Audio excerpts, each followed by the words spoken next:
မင်္ဂလာပါကျွန်တော်တို့ဒီဗီဒီယိုလေးမှာ Excel နဲ့ကိုယ့်ရဲ့လုပ်ငန်းရဲ့ data တွေကိုအလွယ်ဆုံးရွေးထုတ်ပေါင်းလို့ရမယ့်နည်းလမ်းလေးခုဝင်ပြပေးသွားပါမယ်ကျွန်တော်ဟိမင်းကျော်ပါ KC ကွန်ပျူတာသင်တန်းရဲ့ founder ပါ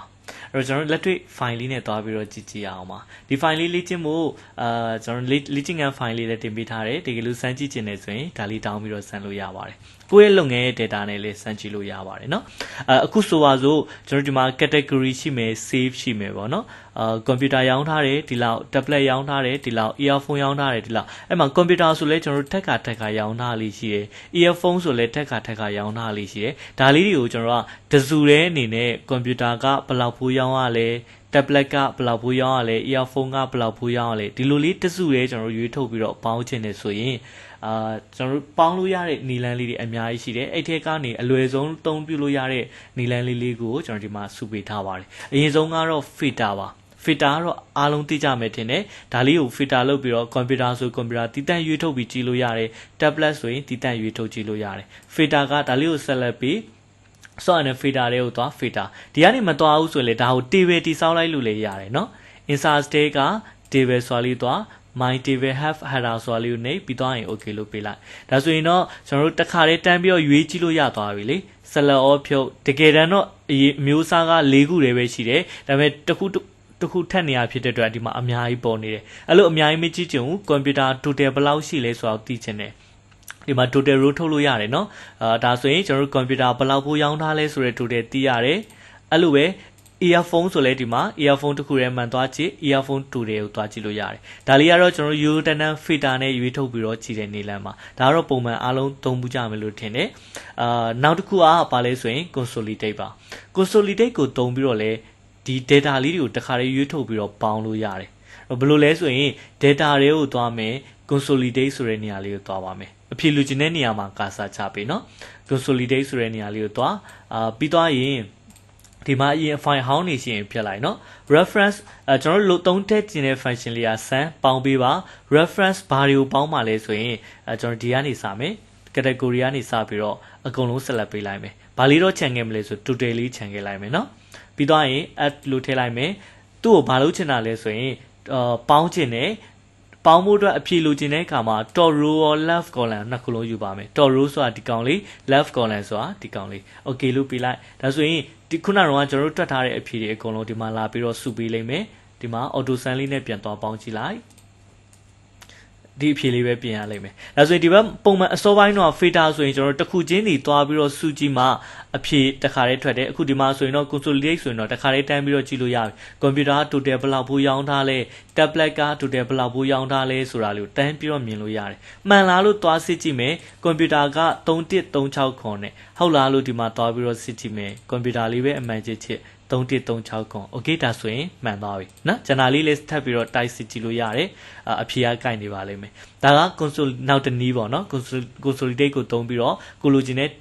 အချက်လက်လေးတွေတစ်ခါတည်းဆွဲယူတာဒါလေးကတော့နောက်လုပ်ငန်းတိုင်းမှာတော်တော်များသုံးရပါလိမ့်မယ်ရောင်းထားဆိုလဲရောင်းထားတဲ့အကျွေးစင်းတွေအကုန်လုံးကျွန်တော်ကတစုတည်းဆွဲထုတ်ချင်တယ်တို့ဒါမှမဟုတ်ဆိုအကျွေးစင်းဆိုလဲသူဘယ်နှခါပေးထားလဲတုံးမဘယ်နှခါယူထားလဲဒါလေးကိုတည်တံ့ပြန်ဆွဲထုတ်ကြည့်ချင်တဲ့အခါမျိုးဆိုဒီနေ့တိုင်းသုံးလို့ရတယ်အဲ့လိုပဲအယောင်းဆိုလဲသူဘယ်နှခါရောင်းထားလဲဝယ်ထားဆိုလဲဘယ်နှခါဝယ်ထားလဲဝန်ထမ်းဆိုလဲသူဘယ်နှစ်ရက်အလုပ်လုပ်လဲဘယ်နှစ်ရက်အလုပ်ဆင်းလဲသူဘယ်လောက်ပြီးလဲဒါတွေအကုန်လုံးကိုတည်တံ့ရွေးထုတ်ပြီးတော့တစုတည်းကြည့်ချင်တဲ့အခါမျိုးဆိုရင်ဒီတိုင်းလေးသုံးလို့ရတယ်အဲ့တော့နောက်တစ်ခုကဘာလဲဆိုရင်နောက်တနည်းတွက်ကြည့်မယ်เนาะနောက်တနည်းက sum if ဆိုတဲ့ function လေးကိုသုံးပြီးတော့ရွေးထုတ်ပြီးတော့တွက်လို့လည်းရတယ်ဒါကတော့နောက်တနည်းပါsum if ဆိုတဲ့ function လေးသုံးဖို့အတွက်ဆိုရင်အဖြေလူချင်တဲ့နေရာမှာကာစာချ insert function တွေကိုသွားမယ်ပြီးတော့ဒီနေရာလေးမှာ sumif ဆိုပြီးတော့ရိုက်ထည့်လိုက်မယ်เนาะပြီးတော့ enter လေးခ range ကဘယ်ထဲကလဲဆိုရင်ဒီ category တွေကเนาะကျွန်တော်ဒီ table တွေကဘာလို့လိုချင်တာလဲဆိုရင် criteria computer ကိုလိုချင်တယ်ပြောချင်တဲ့သဘောကသူ့ရဲ့ function လေးကဒီ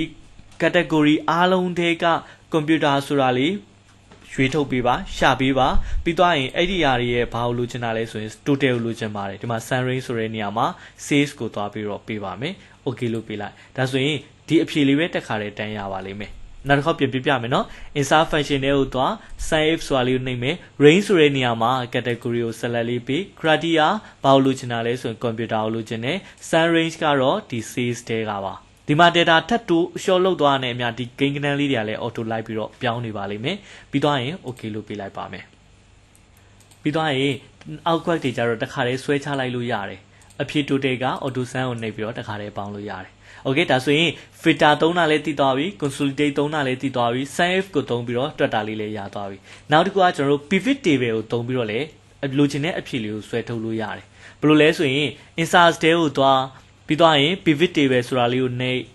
select table or range ဆိုတဲ့နေရာမှာ table name ရိုက်ထည့်လို့လည်းရတယ်เนาะဒီမှာကျွန်တော် table name ပေးခဲ့ရင် table name ရိုက်ထည့်လို့ရတယ်ဒါမှမဟုတ်ဆိုရင်ဒါတွေအကုန်လုံးကိုတစ်ခါတည်းတန်းပြီးတော့ select ပေးလိုက်မယ်เนาะပြီးသွားရင်